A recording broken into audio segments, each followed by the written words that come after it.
a fight to forge a railway through Australia's most impossible landscapes. The Tablelands line is in many ways a symbol of the human spirit. Trying to build a railway in such a swampy area, you would be right up here in water. You know, the difficulty is immense. An underground discovery that would change the region's fortunes. The risks were rockfalls, explosions. People died. People had life-changing injuries. How could a secret World War II military base help in the fight against Japan? Whoever found the cure would win the war. And a silver bullet carving a path through the outback. There's no crossings. There's no barriers. The wildlife is on the tracks. There's a lot of secrets attached to it. The whole thing is just awesome. This is the Tablelands Railway Network, and here is its hidden story. In this series, we explore some of the greatest railways in the world and the secrets surrounding them. From the ancient hills of Europe to the wastes of the Yukon Valley in North America, their dark and forgotten pasts have left their mark on history.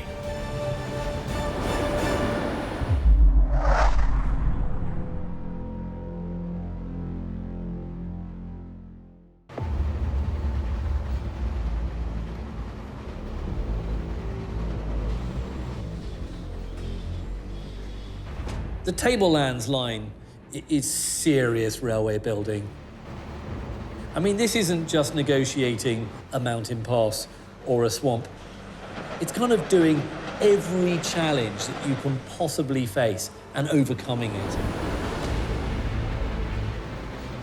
Imagine trying to survey when you cannot see the sky. Imagine you can't tell north from south by the position of the sun. This is an impenetrable forest to get through.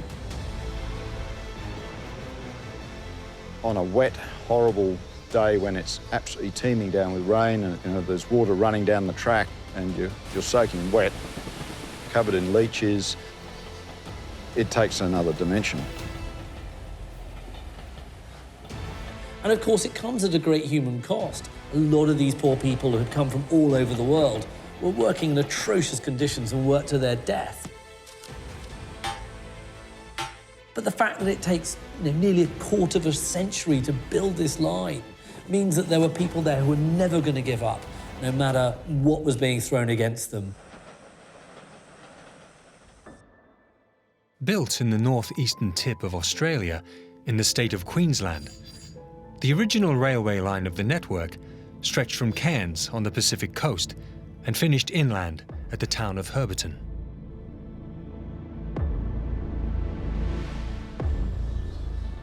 Hidden under the canopy, thousands of holes lead to an underground world that holds the secret to why the train was built in the first place.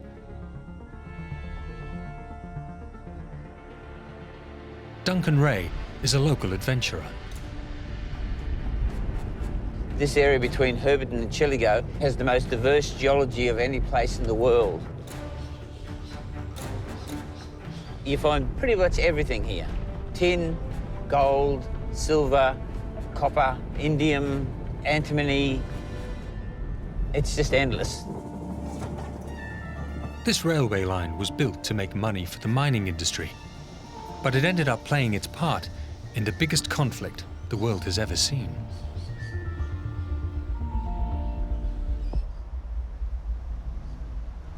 We tend to think of the Second World War as quite a European-centric conflict, but of course the war in the Far East was just as big, if not more so.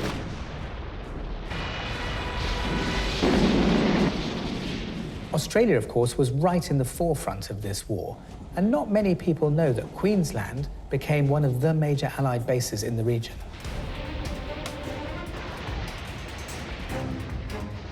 What's really important about the story of this railway line is that it tells us so much about what Australia did for the fight against the Japanese. Away from the public eye, the railway line was helping with a huge military project.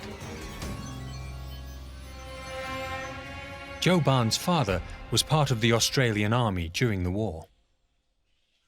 The whole war here is a bit of a secret. The Japanese attacked Pearl Harbor and were moving into the Pacific. Australia was next in line. In February 1942, they bombed the northern tip of the country. The whole nation was under threat. There was a line drawn across Brisbane called the Brisbane Line. It was said that, oh, we'll lose all that part of Northern Australia, we'll get it back later. The General Blamey saying, no, we won't do that, we will defend. How did this region and its railways end up playing a role in the fight against Japan? To find out, we need to go back to the heady days of the Industrial Revolution. At the end of the 19th century, the whole world is exploding. It's going crazy for raw materials to build towns and railways and infrastructure. And top of the list of desirable items is tin. Prospectors were searching the tablelands for raw materials to mine. Local historian Mary Searston returns to the place where it all started. The whole reason for the Herberton tin field was, in fact, a rock like this, which was picked up by the original prospectors. And the funny part about it is they didn't recognise it as ore until an emu came screaming down those hills and kicked its foot against a rock like this and went limping away. They smelt it and got a little tiny weeny bit of tin, or so the folklore says. The gleams that you see are pure tin oxide. It was just so rich. 71% of this rock, at least, was just pure tin. But this precious tin, so in demand across the world, was 40 miles away from the coast. Nature doesn't put tin in convenient places. And to get it out the ground, you need equipment. And we're not just talking about a few wagon loads. We're talking about tons and tons of equipment. The tin ore was contained in the granite rocks that are in the area, and they had to be crushed down. And just behind me is one of those crushing mills. It's called a battery because there are 5 big steel feet that were lifted up and down, and any rocks that got caught underneath were crushed down to a very fine powder. It's ridiculous to be shifting that stuff by hand. They needed a mechanical way to do it. The only lines of communication between Herberton and the coast were muddy tracks that were washed away in the monsoon rainy seasons. 6 months to travel the 40 miles across rainforest, bogged to the axles at times. Compare that to the railways. That same piece of equipment probably be here in Herberton the next or the day after. A railway line was the answer. But first, they would have to conquer nature. As a railway engineer, if you want a challenge, the Tablelands Railway will give it to you. It starts off in the mangrove swamps, heads into rainforest, and then through the mountains. And then you'll find yourself in the bush environment. 4 incredibly different, very challenging environments in a relatively short distance. The 40 miles that separated Herberton from the coast didn't only present a challenging terrain. There was also the threatening wildlife. Crocodile-infested rivers, spiders and snakes lurking in the dense forest, and even trees were to be feared. Tim Daniel is an Australian Reserve Army major and a survival expert. So this is probably not unlike the conditions that the early explorers experienced in the 1870s. This sort of vine thicket is typical of what you get on these steep slopes.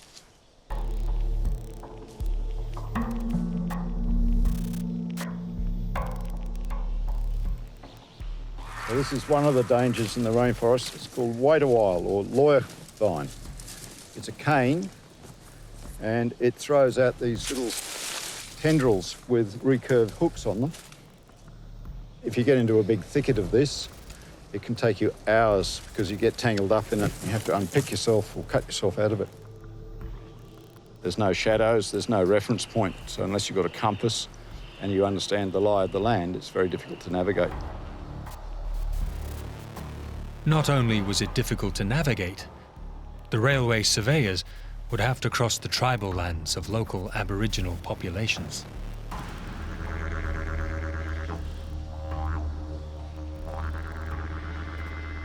There are two histories to the land in that part of Australia.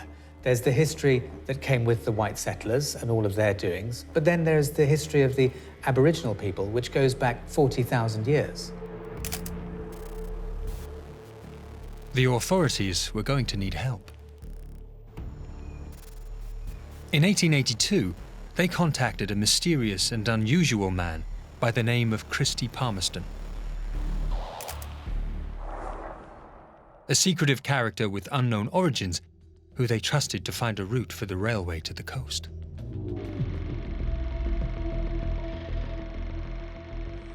Now, Christy Palmerston was a very important character. Well, certainly he thought so. He was a bushman, an explorer.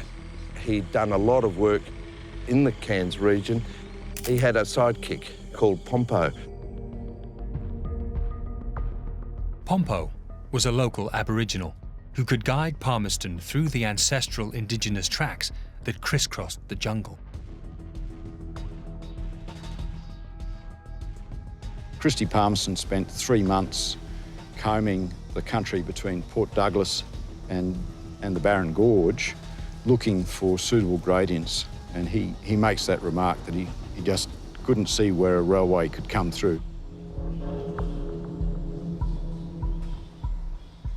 In spite of the impossible landscape, Palmerston eventually put a route forward. He recommended going from Port Douglas, that was then a thriving harbour town in the north. This option avoided having to build any tunnels and included very few bridges. In the end, though, the dwindling town of Cairns was chosen because it was thought to have a better port. But that meant building 15 tunnels and no less than 90 bridges. For better or worse, the line would start in Cairns. Now all they had to do was build it. But that was easier said than done.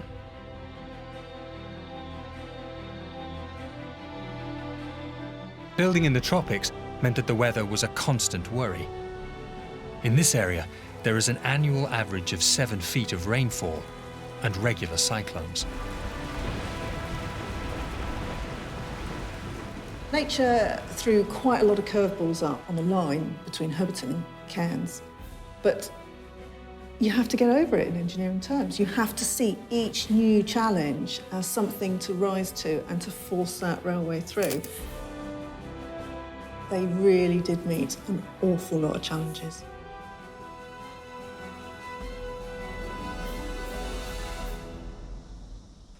The first hurdle was that Cairns was built on a challenging terrain. You can see here why they had so much difficulty in trying to build a railway in such a swampy area, and we're walking in the dry season. This would have been, you would be up to your knees or right up here in water. You know, the difficulty is immense.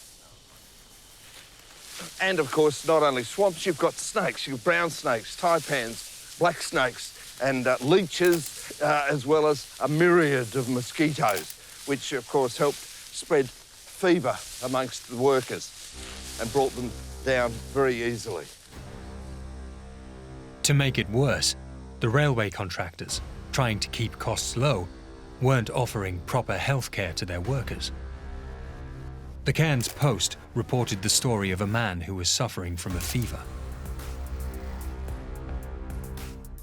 When they got him to the hospital, he had a small hole in the bottom of his back, which was maggot-ridden, and he was covered from knee to shoulders in human excrement, and he died in the hospital.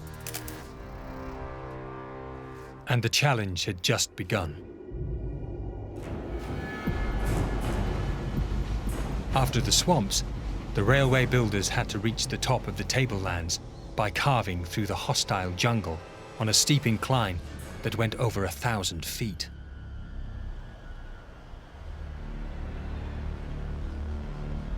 When you set out to map out a railway line, you want to find the flattest spot, the lowest points to take that track through.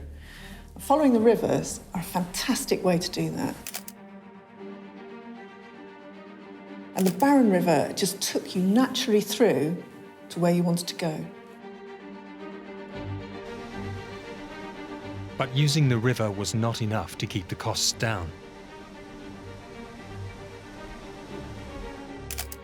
Monsoon season, mudslides, and multiple route changes meant that the expenses escalated.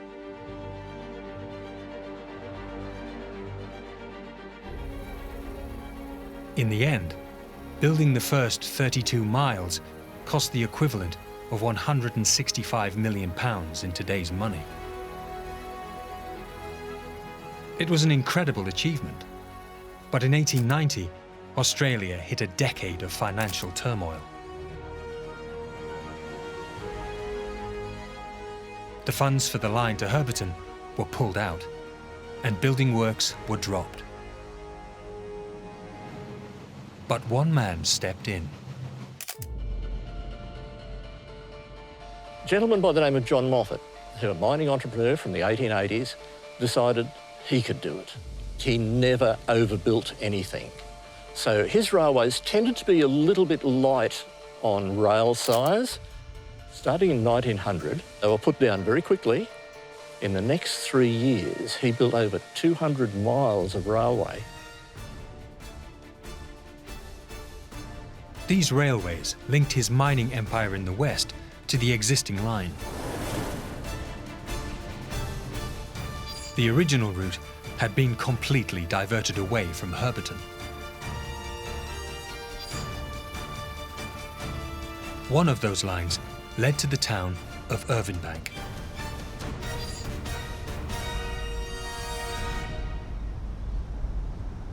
This is the old original railway formation.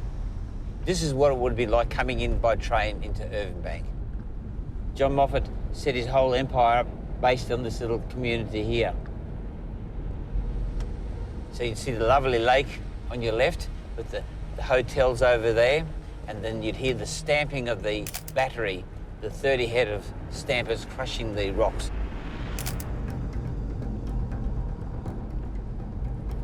This is the old railway station here.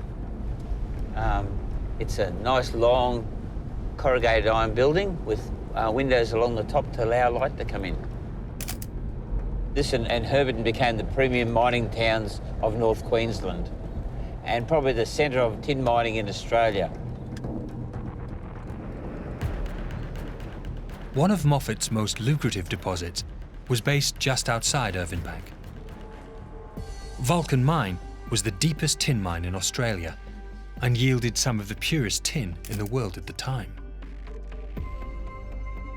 The railways and the mines had a workforce that made themselves heard. And it's no coincidence that the first socialist government in the world was elected there back then. Albeit for a week only.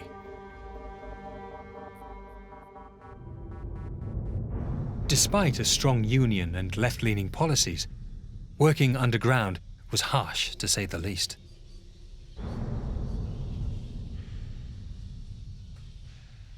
The decision to go and work in a mine is never going to be easy. It's never going to be anyone's first glamorous job to take up.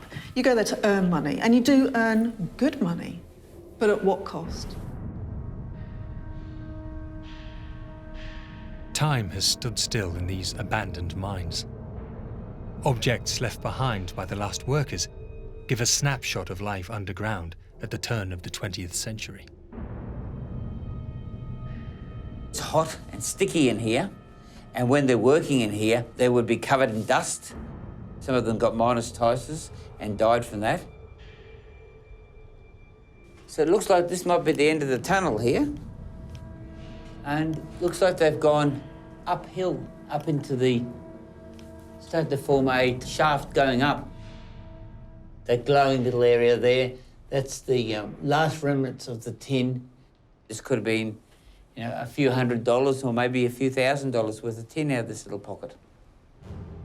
The risks were rock falls, explosions. My great uncle, he worked in a mine in Charters Towers, and at one stage the rock started moving and the timbers were starting to groan and creak under the weight of the falling or the loosening rock. So he held the timbers up while the other miners that were working with him were able to escape out of the mine. But the sheer weight of holding that up ruptured all his stomach, and he died a couple of days later, unfortunately. People died, people got sick, people had life-changing injuries. So that balance between the money in your pocket and your health had to be very, very carefully weighed up. After the Australian Depression was over, the train line carried on growing south and finally reached Herberton in 1910. Mining by then was not as lucrative as it once was, but the lines took on other purposes. They were used for timber trade, railway ambulances, and for transporting students on their way to school. In the 1940s, though, something very strange happened to the region. With the Second World War, this area in the middle of nowhere exploded. Suddenly you've got thousands of troops coming and going. World War II brought a huge spike in railway traffic in the region. It went up by 66%. And notably, on the Cairns to Herberton line, in one 24-hour period, there were 43 trains, as opposed to the usual sleepy 1 or 2. But why was there so much activity in this remote part of Australia? Australian troops fought all over the world during the Second World War. They fought in North Africa, the Middle East. They fought defending Singapore, in Thailand, Burma, you name it. But they also fought on the island of New Guinea, which is just under 100 miles from the Queensland coast. So this is right on Australia's doorstep. This is fighting for the defence of the homeland.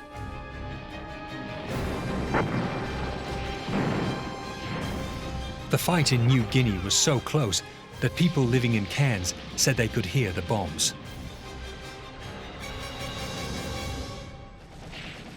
They needed a military base in Australia to support the Allied fight, and they found it in the Atherton Tablelands.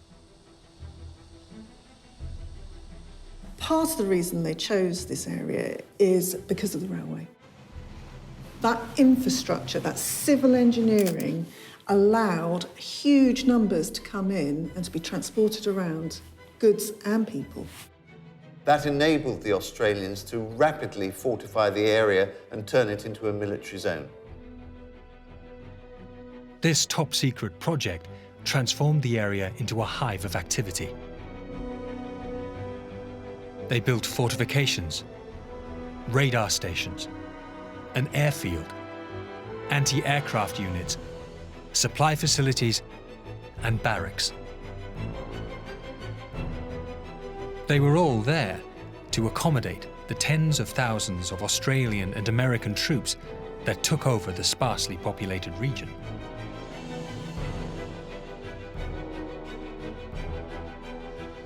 Thanks to the Tablelands' mild climate and tropical geography, It was the perfect location for troops to prepare for fighting in the Pacific. We're in Kalunga, and we're on a feature I'd call Tactics Hill. And this was used by the 16th Brigade for training. And they dug in an entire battalion defensive position on this little ridge. Going around with a metal detector, we found piles of used cartridges from both Owen guns and Bren guns. It was used as a teaching device, and they practiced attacking and defending here. The railway line runs along on the other side of the river. It's well within weapons range. I think this position was chosen mostly because of its tactical teaching, but also the theory would have been that it blocked the use of the railway. So if the Japanese decided to advance along the railway, this position would have effectively prevented them from moving along the railway.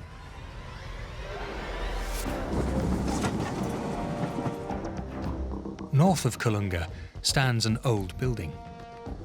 It is the old Tolga station. Now a museum, there is very little clue to the pivotal role it played during World War II. Lottie Hasty remembers. The station was up there. You could see that. And this was where there used to be 2 tanks up very high, filled with water, where the trains used to come in there and fill up their engine. You know, the railwaymen were kept very busy on keeping the lines up to date. They couldn't afford an accident with, you know, thousands of troops on board. It was a busy station. But Tolga Station hides another secret. A few kilometers along the railway, there are historic remains in a place called Rocky Creek.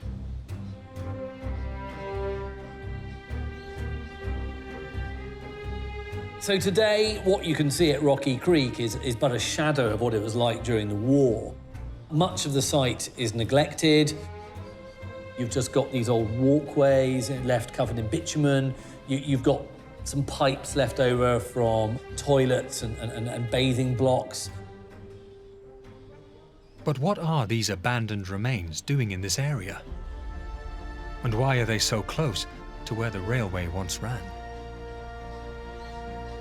Rocky Creek was the biggest hospital complex in the Southern Hemisphere. The huge hospital complex built out of the bush, built where there was nothing there before. It was built incredibly quickly for a purpose, out of canvas and then later on bits of concrete on the foundations, in a very temporary kind of way. And eventually it became an enormous complex with 1,200 beds in the military zone, treating all sorts of patients, war wounded, those suffering from venereal disease and even psychiatric disorders. In its 3 years of operation, 60,000 patients were treated at the Rocky Creek Hospital. Today, the only standing building that remains is this strange structure that they call the igloo. This igloo was built as a temporary building 73 years ago, put up very quickly, and it was used as an entertainment place. The stage was used for vaudeville acts and travelling shows that came through to entertain the troops. There were dances held here, and there were nurses, of course, who were working at the hospital. And there was a great deal of exchange between the Americans and the Australians. But a more sinister business was taking place in the vast Rocky Creek complex. A secret experiment with the potential to help win the war in the Pacific. In the Southwest Pacific War, Malaria was every bit as much a threat as the enemy. The US calculated that at any one time, 25% of their soldiers were incapacitated with malaria. Malaria is a disease that gives you very high fever, aching bones, aching joints, and it recurs. The way that the disease is spread is that a mosquito bites somebody who is infected and then bites somebody else who's not infected. The infection is spread that way.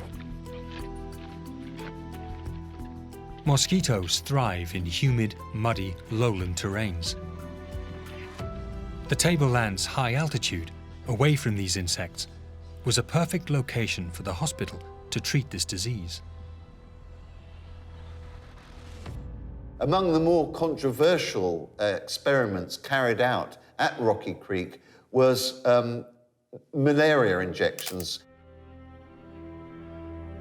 I think the idea behind subjecting volunteers to the malaria bug was that, as it affected Japanese as well as Allied soldiers, whoever found the cure for malaria would win the war.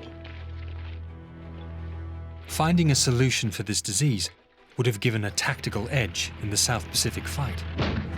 So no effort was spared. In the midst of it all, the Tablelands railway network was vital. Not only was it bringing patients in, it was also taking them away. There were 25 trains a day at times, bringing troops here for training and troops who were injured or sick.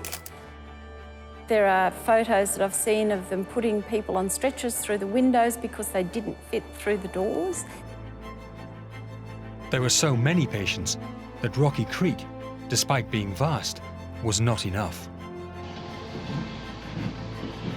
To remedy it, ambulance trains were working around the clock to move patients onto hospitals in the south. Those trains were given priority all along the coast.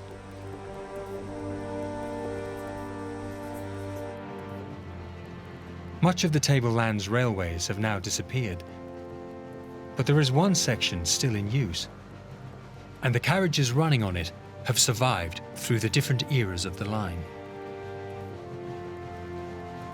These carriages, they used to be called grandstand carriages, so they had all the seats lengthwise, and all the seats used to face out towards the views. So when the World War started, Second World War, they actually converted them into the ambulance carriages, so all the seats were taken out.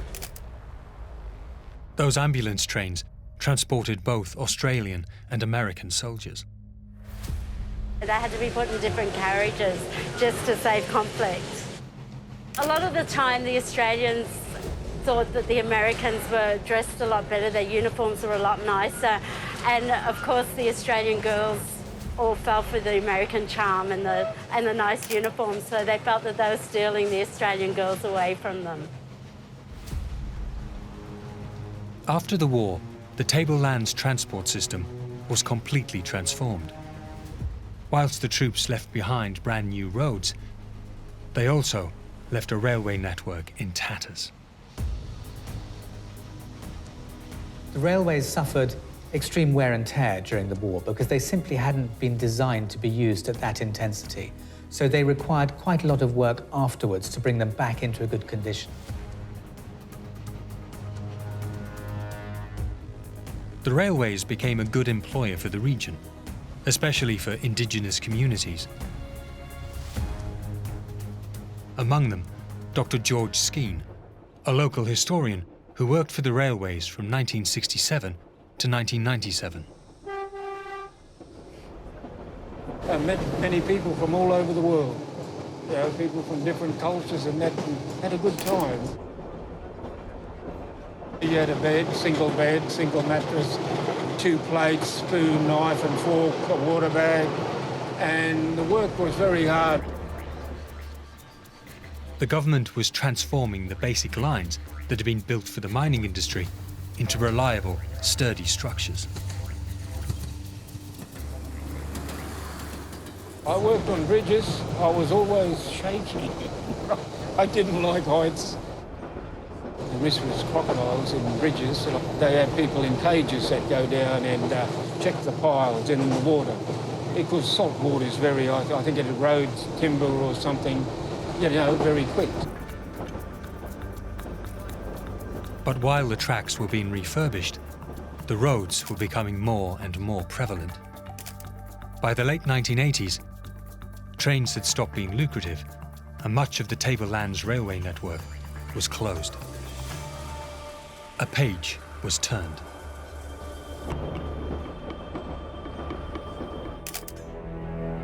The building of the railways had changed so much for settlers, but also for indigenous communities.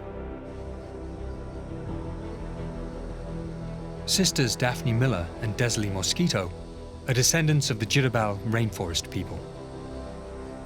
It did disrupt our way of living back then, and probably a little bit more frightening than anything, not knowing what's happening. It became something that we had to adjust to and depend upon. The railway was our mode of transport. It was just so easy to go over the road and catch it and travel from here to Cairns. And so it became part of our lifestyle. It was everything to us. Got us where we wanted to go. The closing down of the railways have left many people with a sense of nostalgia. But luckily, there is a group of people who are making sure the past is not completely gone.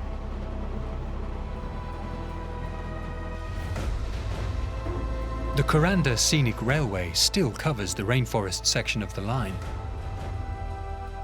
The efforts of those who carved a way through the thick jungle were not in vain.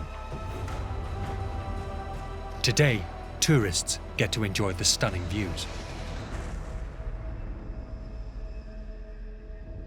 And incredibly, one of Moffat's hastily built mining routes is also among the few still being used, although it now has a very different looking train. The Savannah Lander train is amazing. It's a total contrast to a narrow gauge freight railway. It's a stainless steel bullet snaking through the countryside. This sort of lightweight construction with these amazing views from the windows just make the best of the passenger experience out there. This diesel-powered rail motor is perfect for the train tracks, and it has been carefully refurbished to take tourists through the bush to the west of Cairns.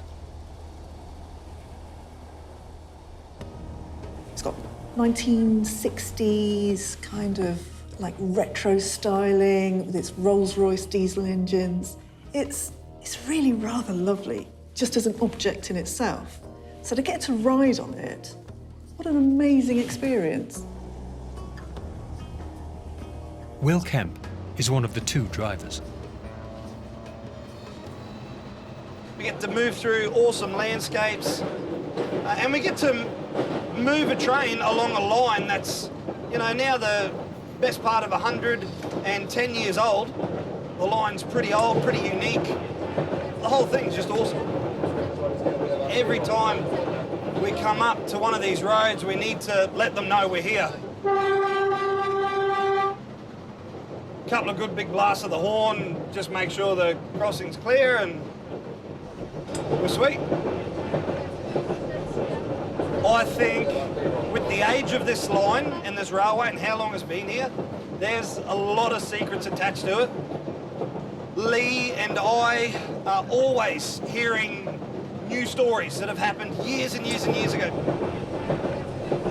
One particular one was a couple of years ago. As I told everyone who were coming into this old mining town, I had a passenger come and got really, really excited. He was an older gentleman, but his father was actually a miner in that town and had been killed in a mining accident before this passenger was born, so he never even met his father. He had no idea that the train travelled through that town, so it held a lot of meaning to him, and I'm sure that there's 100, 1,000 stories that we are still yet to hear. Back in Herberton, the railways have left another legacy. Tablelands Railway has seen over 130 years of human activity. That's a lot of stories, and it still continues today. There are volunteers out there working, keeping things going. There are 35 men and counting who volunteer here, along with Rocky the dog. They meet up twice a week in a combined effort to keep the original railway line alive between Herberton and Atherton. The workshop started about 7 years ago. The built workshop behind me has been built 4 years ago, and that's when we got our steam locomotives in and our equipment. The volunteers are also working along the railway line, and it brings home what it must have been like for the early railway builders. Working on a railway in the late 19th century is hard work. You've got tools, to an extent, you've got machinery, but only very limited, and it's still hard work. And one thing that hasn't changed in 130 years is the climate. When it rains, it really rains. And when it's sunny, it's incredibly sunny.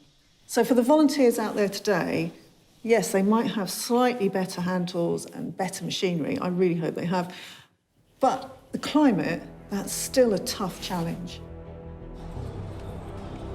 From the very beginning, the Tablelands Railway story has been an epic saga of loss and triumph over the elements. And its original line has now left its mark on the region. Cairns hadn't got the railway. If it had been Port Douglas, they would have been the centre. No, it really did make a world of difference. Cairns became a pivotal place for export and import for far north Queensland, and it's what set this region going as a major centre in far north Queensland. But it also had a further reaching impact. And the irony of its success is that it ultimately brought about its own demise. This particular railway line, when they built it, it's civil engineering. It's creating a safe way to move an awful lot of material over quite a long period of time. But suddenly, World War II happens and everything changes. The railway network allowed things to get moving very quickly. At that point, they built a road. So the success of the infrastructure of the railway brought the road, and the road actually condemned the railway. There is much to be learned from these abandoned tracks. The Tablelands line, are in many ways a symbol of the human spirit. You realise that it was built for a reason that no longer exists. And so therefore you look at it and you think, maybe it's just a bit of a folly. But actually what happened during the Second World War with the Tablelands line makes you remember that what looks useless today could be very, very useful tomorrow. But above all, it has left its mark on the lives of those who either worked or travelled along its lines. And no doubt, the next generation will ensure its legacy lives on.